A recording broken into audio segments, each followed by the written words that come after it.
अमृत पंचम परिच्छेद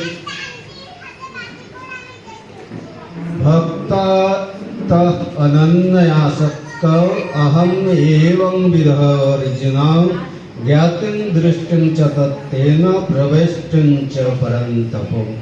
गीता 11 अध्याय 54 नम्बर श्लोक।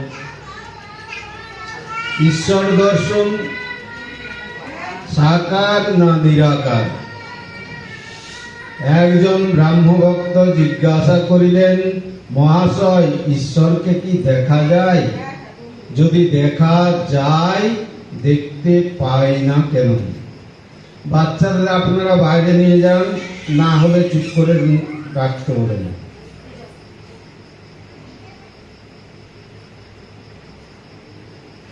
শ্রীরামকৃষ্ণ: হ্যাঁ, অবশ্যই দেখা যায়।